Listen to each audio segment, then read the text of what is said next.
Bismillahirrahmanirrahim. As-saniyatu ari anu kadua. Wal arbauna jeung 40 asidku eta sifat sidik. Hartosna bener. Lirrusuli pikeun pirang-pirang utusan alaihim eta muga tetep ka ieu rusul.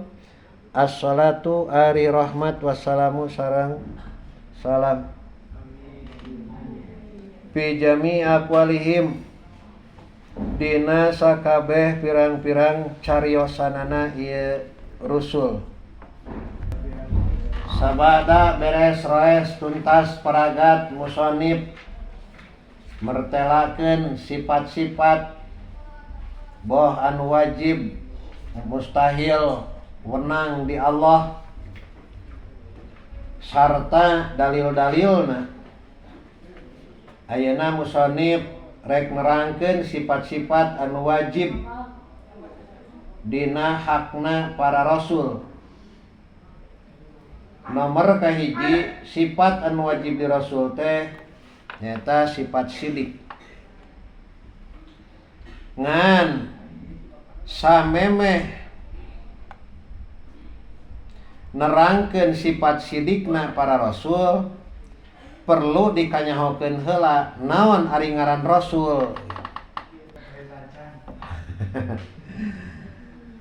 Insanun uhiya bisar'in wa umira bitablighihi.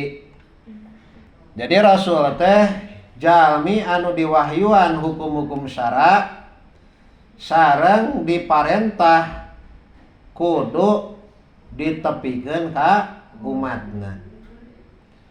Benten sareng nami nabi. Naon nabi mah? Insanun uhiya bisar'in walam yumar bitablighihi. Jalma anu diwahyuan hukum-hukum syara ngan nabi mah teu diparentah tabligh, teu diparentah nepikeun ka umat. Atuh kulantaran rasul diparentah nepikeun ka umat, ari nabi mah ceuk tadi ge teu diparentah pikeun ngadugikeun ka saha. Maka pasti nisbat antara rasul jeung nabi eta teh kaasupkeun nisbat khusus umum khusus. Naon nisbat umum khusus mutlak teh? Sakur rasul pasti nabi, tapi teu setiap nabi rasul.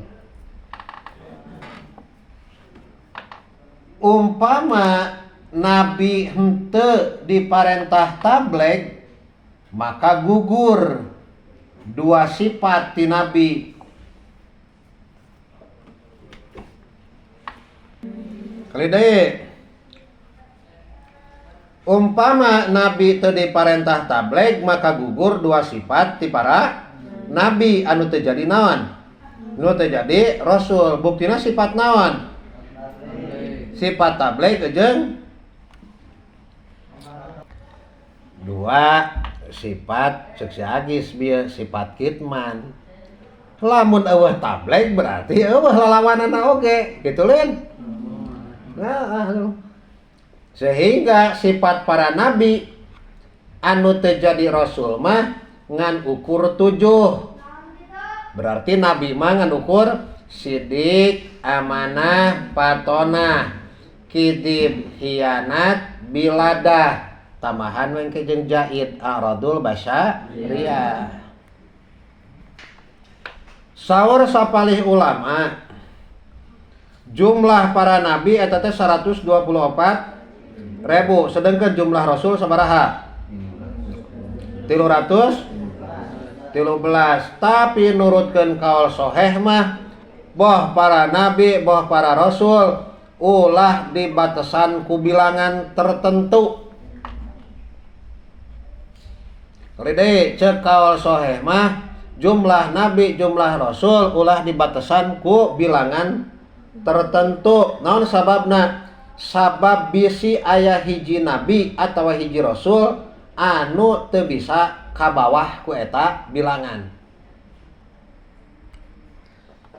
Sakumaha cek dalil dina Al-Qur'an, wa minhum man qasasna alaika wa minhum man lam naksus alaika.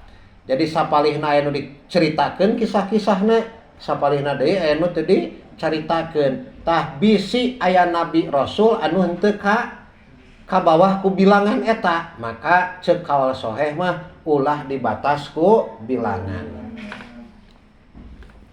Ayeuna sabada dikanyahokeun ngaran rasul jeung ngaran nabi, maka nomor kahiji tina sifat nu wajib dihakna para rasul teh nyaeta sifat sidik. Naon ari sidik?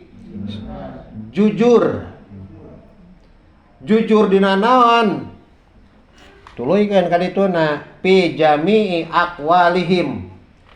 Jujur dina sadaya ucapanana sanajan ti keur leutikna keneh. Terus mah jadi umpama para rasul nyarioskeun kana hiji perkara, maka eta teh pasti benerna mustahil bohongna. Terus aya nama ari ngaran sidqul khobar, benerna berita.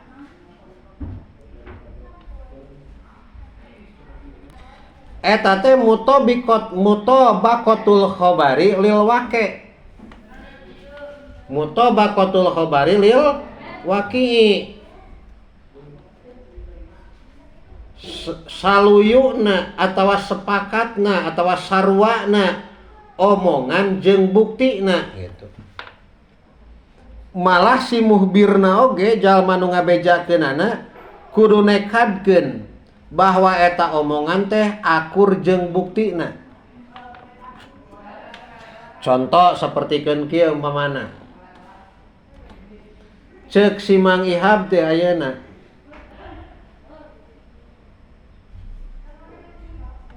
koimun umpamana gitu. Jaidun koimun cek si Mang Ihab teh atawa koma Jaidun. Bari jeung eta si Mang Ihab ngomongkeun si Hamdan nunutan teh, eta nu diomongkeun ku si Mang Ihab teh bener buktina bahwa si Hamdan teh keur naon? Keur nunutan. Malah si Mang Ihabna sorangan ge naon? Nekadkeun bahwa si Hamdan teh bener keur naon? Keur nunutan gitu. Jadi lain ngarekan kana buktina wungkul gitu. Tapi si muhbirna oge jelema nu ngabejakeunana kudu nekadkeun. Tah nu sarupa kitu eta teh dingaranan sidqul khobar. Qauluhu asidqu li rasul jajaran ka genep ti hanap. Ai mutabaqatu khobarihim, tegasna ngakuran berita na itu rasul lil waqi'i kana buktina. Hada ari ieu mutabaqah huwa eta riyada makna sidqi, eta makna bener, makna jujur bener. Wa amma makna al-haqi jeung anapun ari makna hakna, bahwa tah eta ari itu sidqi mutabaqatul waqi eta ngakuran buktina lil khairi lil khabari teh. Hah? Mun lil khairi kana kaalusan, mun lil khabari kana beritana gitu. Fal mutabaqatu maka ari lapat mutabaqah wa in kanat jeung najan bukti naon? Mupa'alatun wajan mupa'alatun minal janibaini tina arah-arah dua illa annaha kajaba saestuna itu mutabaqah tusnadu eta disarandekeun ieu mutabaqah fi tafsiri sidqi dina martelakeun lapad sidik lil khabari kana berita wa fi tafsiril haq jeung dina martelakeun haq lil waqi kana buktina kada seperti itu tusnadu. Istaharo mashur wahtaro jeung milih sahabadul muhakikin. Innahuma saestuna itu waki jeung sidku jeung sidikna.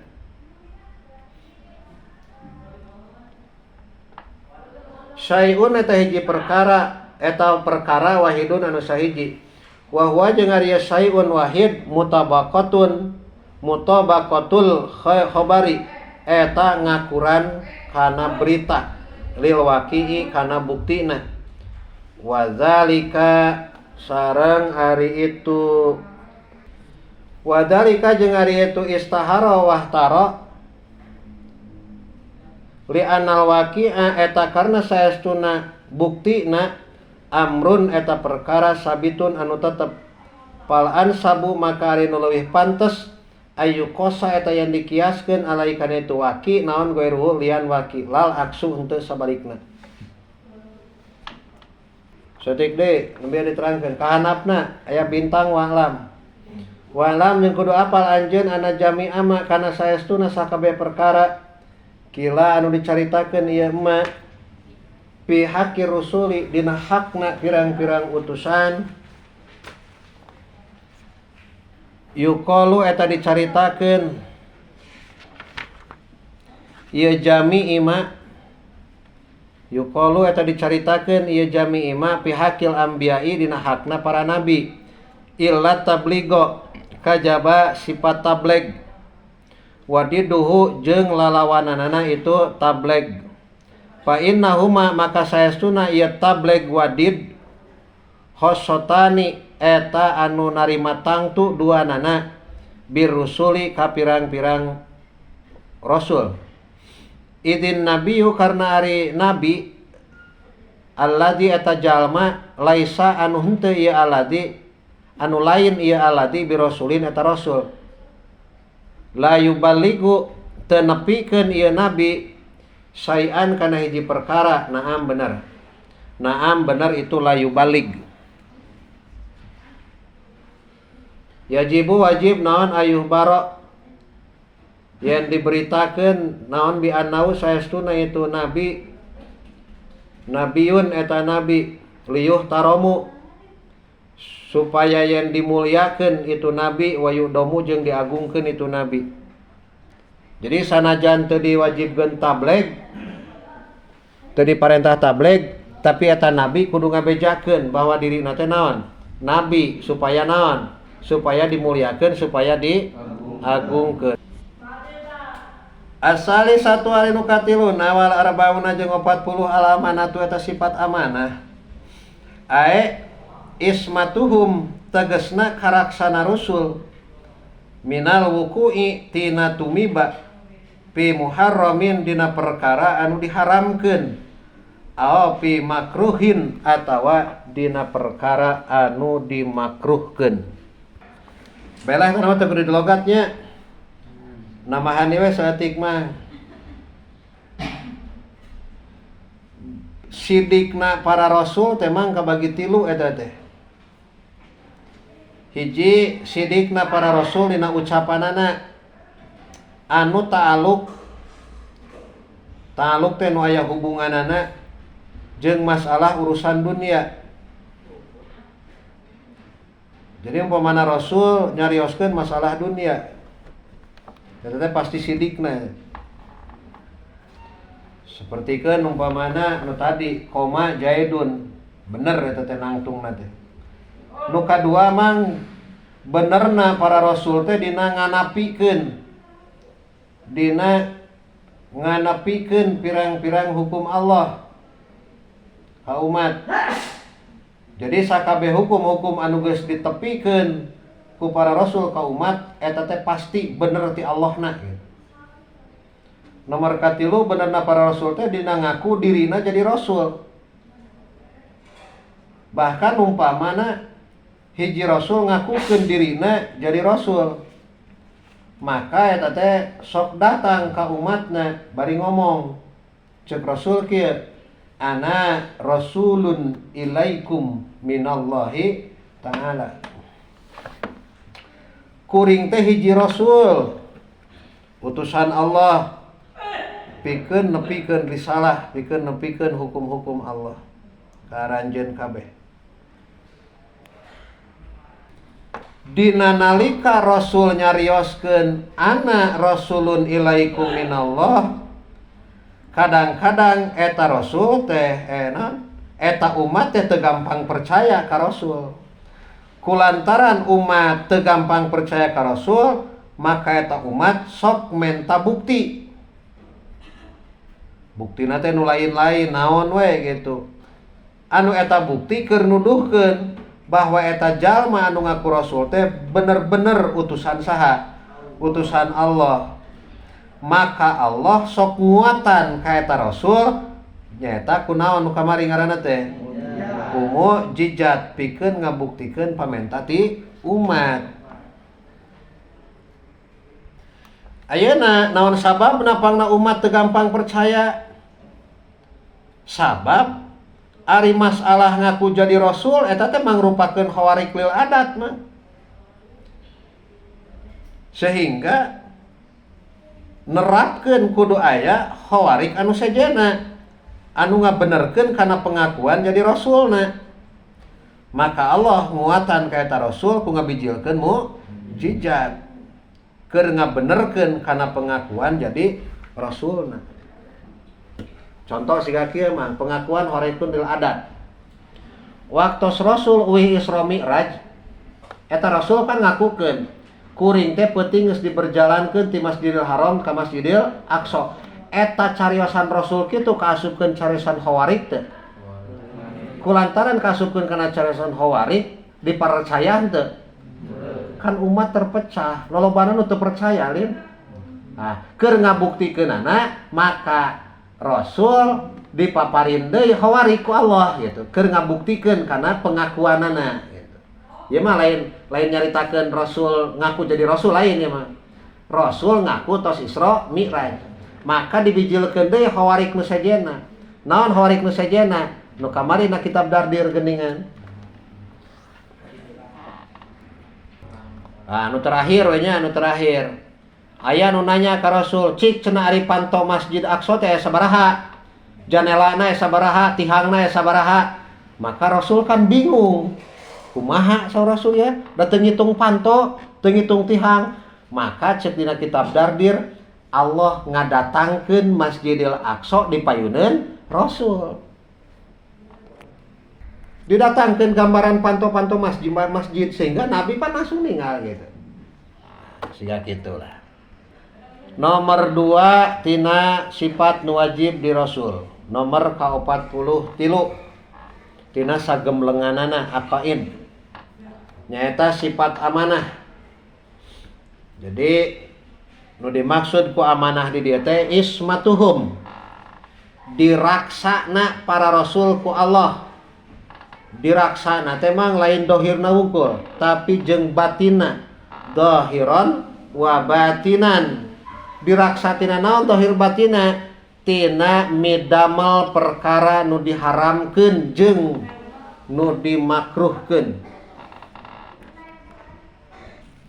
Maka mang sama sakali padamelan para rasul, cariosan para rasul, tingkah-tingkah para rasul eta teh moal sulaya kana aturan syara dohiron wa batinan. Seperti umpamana para rasul diraksa tina jinah, diraksa tina maling, tina nginum arak jeung anu sajen-sajena. Moal kabejakeun aya rasul mabok panan.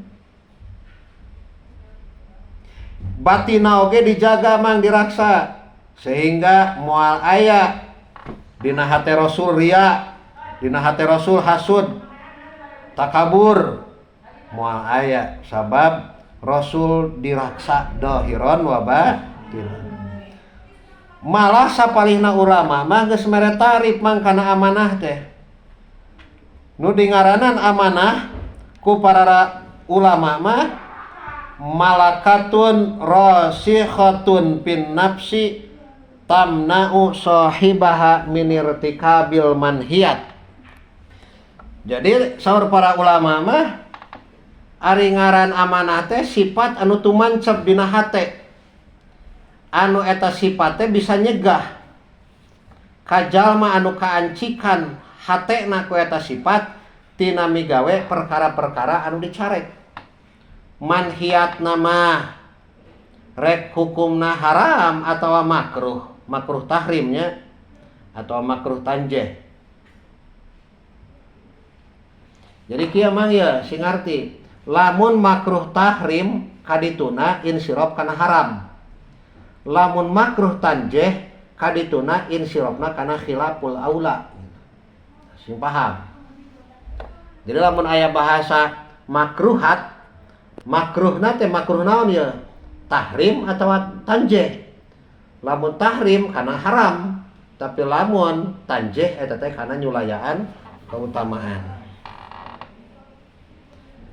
Ari ngaran haram makan jelas an-nahyu, larangan anu terang-terangan. Buktina aya panyarek dina Al-Qur'an jeung dina hadis. Contoh sapertikeun ayat umpamana mah wala taqrabuz zina.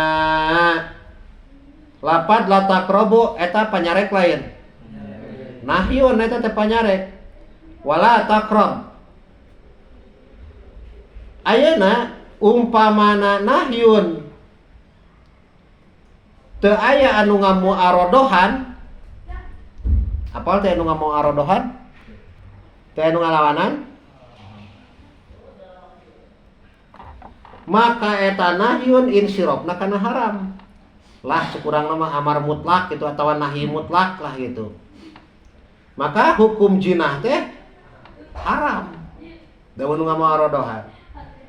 Sedangkan ayeuna lapat jina eta mufrad atawa jamak. Mufradna mu'arab lain. Eta teh jina teh mufrad mu'arab mah. Sedangkan ari mufrad mu'arab eta teh insirofna kana naon? Tupidul umum. Gitu. Tadi deui ari lapat wala taqrabuz zina. Ari zina teh mufrad mu'arab, sedangkan ari mufrad mu'arab yupidul umum.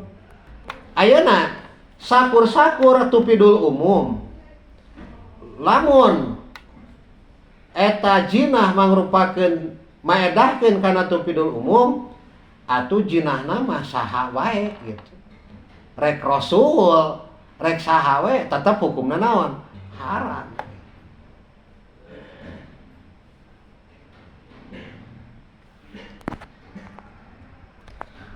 Tuluy deui nama kieu ya.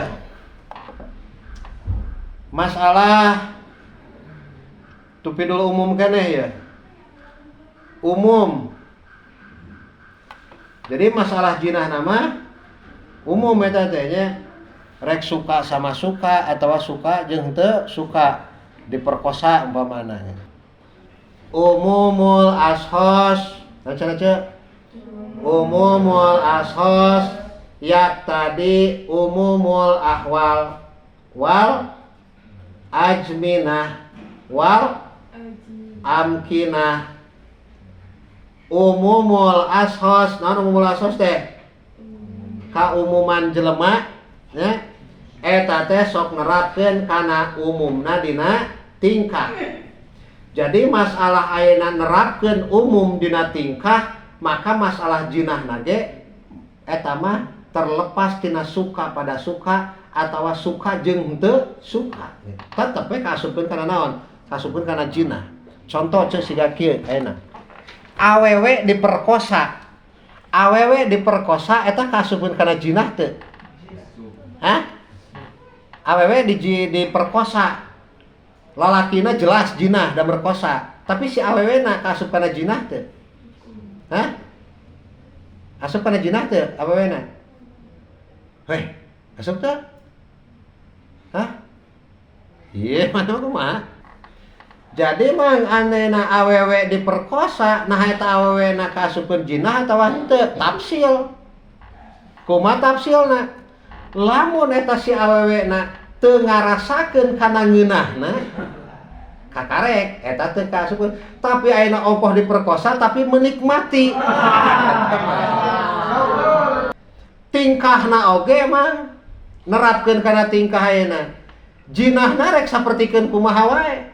Rek bari sare, rek bari nangtung, rek bari nangkuban, rek bari nyangigi, rek bari nongeng saperti basana. Tetep we jinah da tupidul umum. Da umum teh ya, sedangkan ari umum eta teh yak tadi umumul ahwal wal ajminah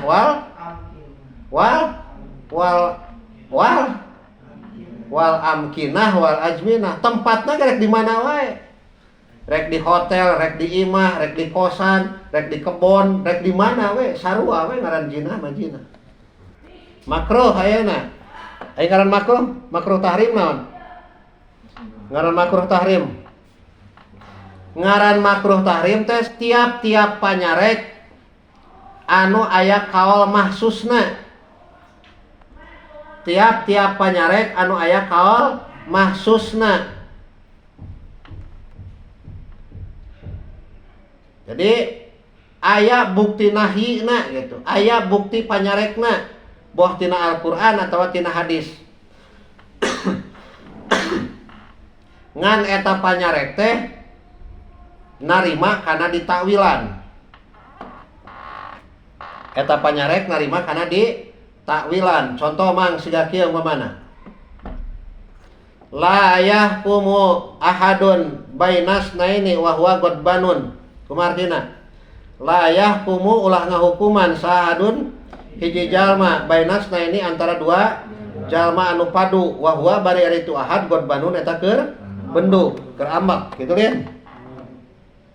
Jadi teu meunang hiji jalma, hiji hakim ngahukuman bari jeung dirina dina tingkah keur ambek.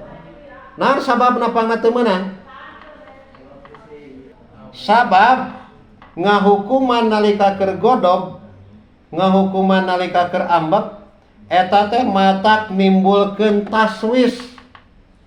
Matak nimbulkeun taswisul pikri. Matak riweuh kana pipikiran. Matak ngariweuhkeun kana pipikiran. Tapi kumaha lamun kieu mang pamana teh? Memang bener eta si hakim teh keur ambak. Ngan ku ambekna teh teu matak riweuh pikiranana gitu. Maka eta mah menang-menang bae ngahukumanana gitu. Aya panyarekna tadi teu? Aya, tapi eta panyarek menang ditakwilan gitu. Teu meunang sote ngahukuman keur ambek sabab matak taswisul fikri. Ai teu matak taswisul fikri mah teu naon. Atawa contoh deui. Contoh mang siga kieu ayeuna. Haram salat sunat ba'da salat asar. Haram teu? Haram. Tapi haram teh umpama teu aya naon? Teu aya sabab mutaqaddim. Lamun aya sabab mutaqaddim meunang teu? Maka eta mah meunang. Teu haram deui kita. Eta makruh naon? Makruh tahrim. Naon? Tahrim. Ngan kupedah bisa ditakwilan gitu. Atawa contoh deui mah. Anggeus lah contoh wae nya. Makruh tanjih, naon makruh tanjih? Makruh tanjih mah ieu menuju kana khilaful aula. Jadi kumaha ngaran makruh tanjih teh? Tiap-tiap larangan anu teu aya kaol mahsus. Jadi teu aya bukti panyarekna boh dina Quran atawa dina hadis. Eta makruh tanjih. Jadi teu aya mahsusna. Ngan eta larangan teh dipaham tina amar anu maedahkeun kana sunnah. Kali deui, eta panyarek teh dipaham tina amar anu maedahkeun kana sunnah. Al amru bisyai' nahyun andin dihi. Marentahkeun kana hiji perkara eta teh sarua jeung ngalarang tina lalawananana. Seperti kieu mah. Urang teh diparentah salat duha. Diparentah salat duha teu? Parentah migawe salat duha. Ieu parentah teh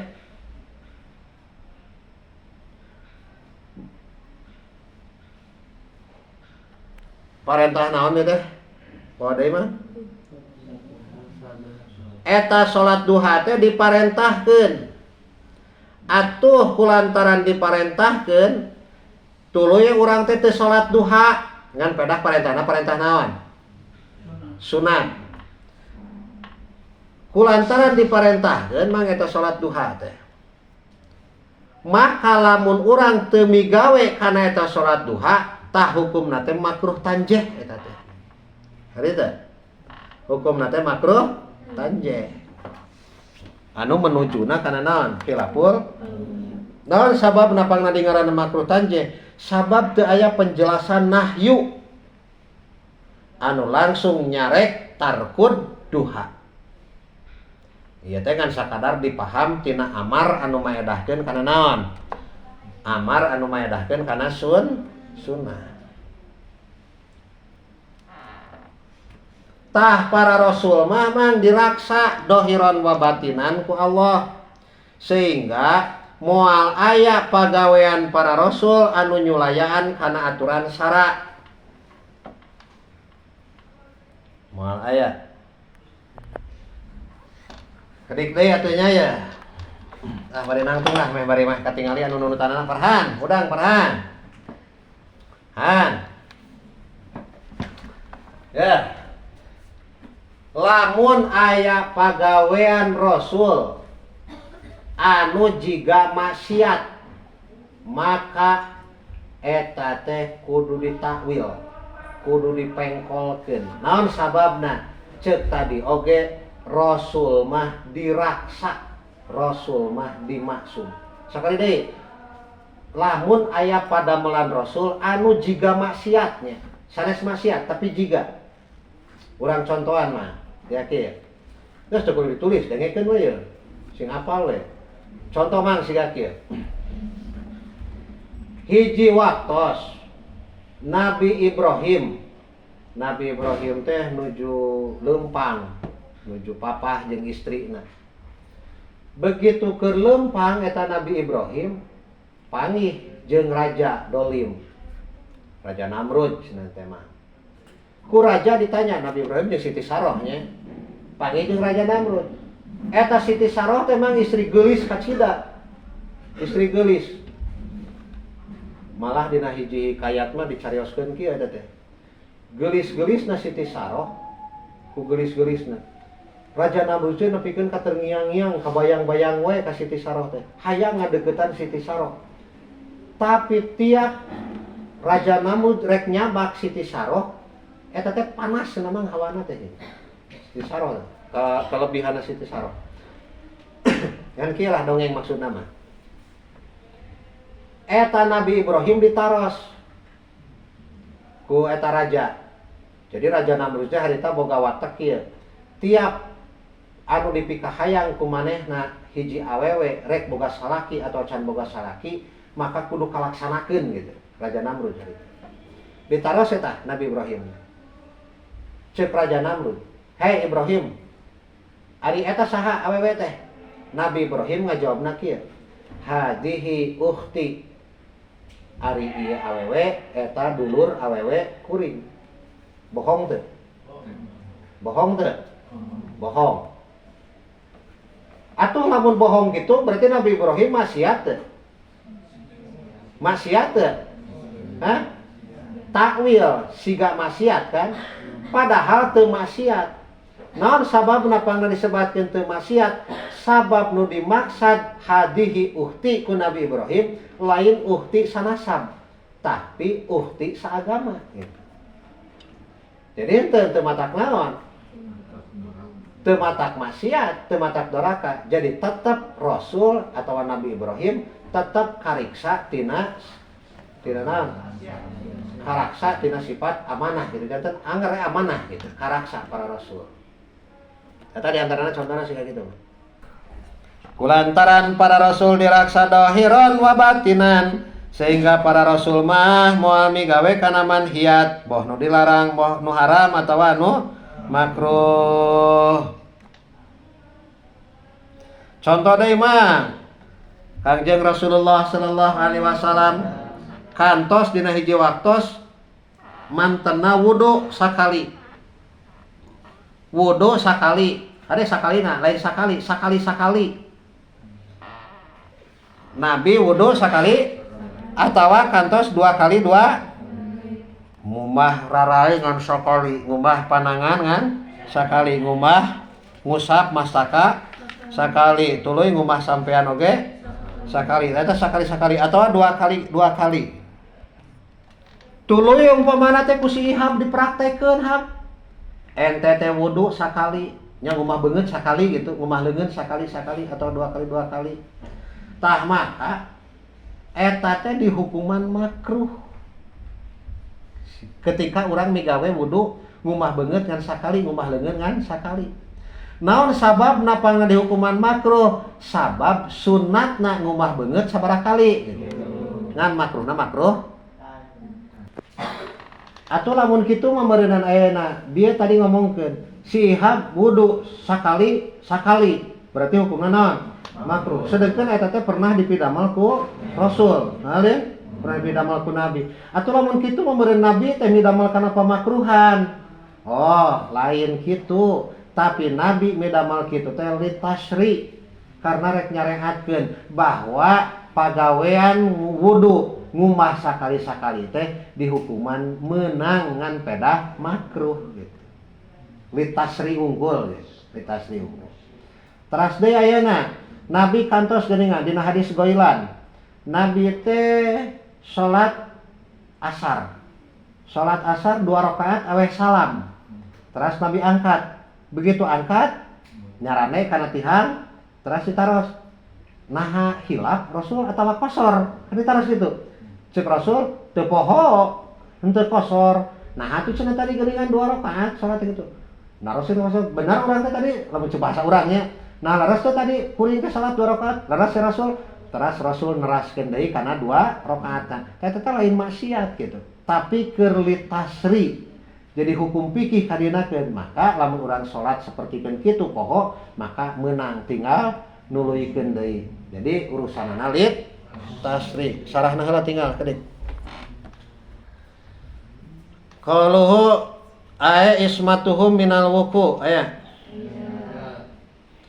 Al ismatu ari lapan ismah fil lugat ceuk lugat al hibdu eta ngaraksa minas syai'i tina hiji perkara ma'a imkani wuku'ihi sarta kongang tumibana itu sy minal mahfudi dicokot tina lapan mahfud. Wapil istilahi jeung ari ismah ceuk sara al hifdu eta ngaraksa minas syai'i tina hiji perkara ma'astihalati wuku'ihi sarta mustahil tumibana itu se minal mahfudi ti jalma anu diraksa. Wa bihada jeung kalawan ieu ma'astihali wuku'ihi ta'alam tah nyaho anjeun man'a sualina kana nyegah nanya na urang sadaya lahu kana itu ismah naon illa ayurida kajabayan dimaksud biha kalawan itu